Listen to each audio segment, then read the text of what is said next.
Okay, Joe, looks good. Election 2012, a new poll on the U.S. Senate race here in Connecticut. This poll, the result of a new partnership between the Courant and the University of Connecticut. And this exclusive poll has found the increasingly bitter Senate race at a statistical dead heat, a virtual tie. Joining us this morning to talk in depth about the results are Jennifer Dineen. She's with the UConn poll. She's the director. Hi, Al. Nice to have you here. Hi. And sorry we didn't have an Egg McMuffin for you, but we'll get to that later. Chris had his eye on it, so we're going to give it to him. Chris Keating is the Chris I'm talking about, the current Capitol Bureau Chief. Thank you both for being here. Let's look at these numbers first of all, see what they show.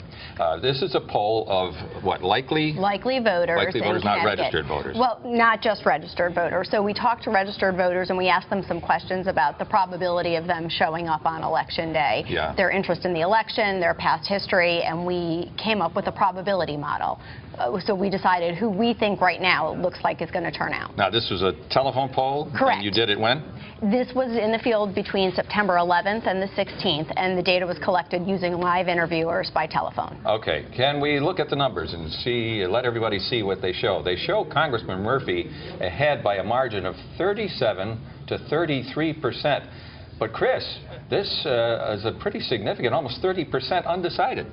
Yeah, that is kind of high. I mean, some people would say it's not that high around this time of year. I think on the Obama-Romney race is a lot more decided, as things say.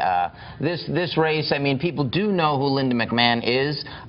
In Connecticut, not as many people know who Chris Murphy is. Yep, except within his own district, his congressional district. Correct. Yeah. Correct. Now, this poll was taken after we started seeing this information about the missed mortgage payments, the missed rent payments, and so on.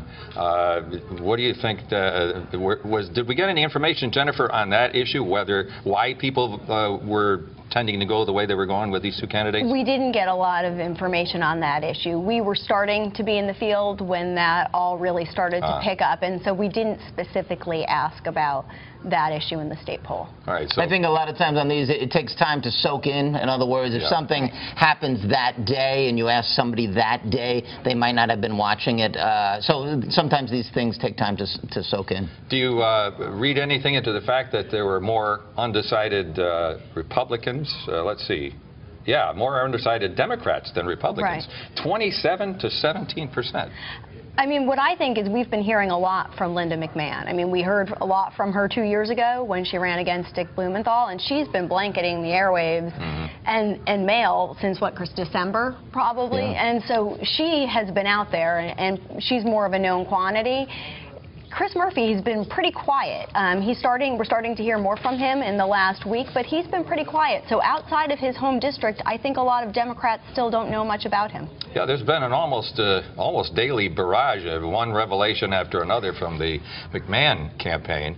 What is the Murphy campaign doing to counter that? And they're constantly on the defensive, it seems. Yeah, it's not as many disclosures, and also McMahon on television, no matter whether you're watching a football game or you're watching the news, you're going to see Linda McMahon. If you're watching Notre Dame football at night, she's on there. She's seemingly everywhere. Murphy, right, by comparison, is a little bit more quiet.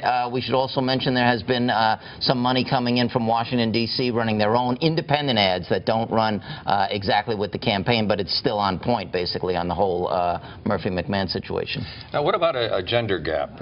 Did this poll indicate that? We don't see one. No? We don't see one. In fact, it's surprising how consistent opinion is among the different groups. We don't see a gender gap. We don't see the same sorts of regional differences within the state that we might expect. We don't see McMahon running better in Fairfield County. We don't see Murphy running as much ahead of her in, Hartford County or New Haven County as I might expect. But there's still, obviously, Republicans still undecided about Linda McMahon. And the question I have is, she's still having trouble with the women vote. That has been the impression. That certainly happened in the case against Blumenthal in 2010. Right. Blumenthal was much more of a known quantity, had basically been Attorney General for 20 years.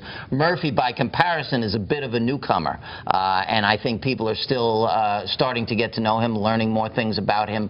It's hard to compete with a guy like Blumenthal if you're looking for name recognition. It's almost impossible. He's everywhere. Yeah, that's true.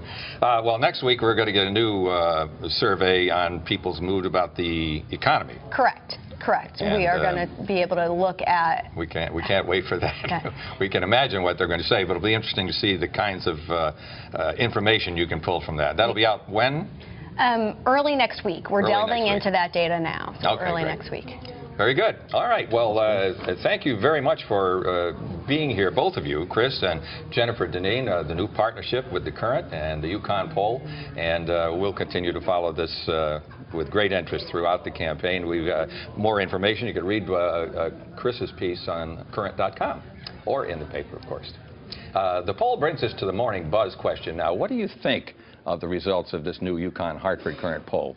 What do you think? Do you think they really show what's really on people's minds? Do you agree with the outcome? Disagree? Let us know. And up next here on Morning Extra, why an increasing number of Connecticut parents are choosing to skip vaccinations for their kids. What a local physician thinks about that. You can imagine. Plus, a Waterford family featured on the Family Feud, how they got on the show, and where you can watch their next attempt at some fast cash. And later, we have the Swamp Master. Yeah, that's an alligator, a real one. Well, he's coming in with a smaller one, thank you very much. And he's going to tell us about where you can see a live gator show with him and what he wants to talk to you about.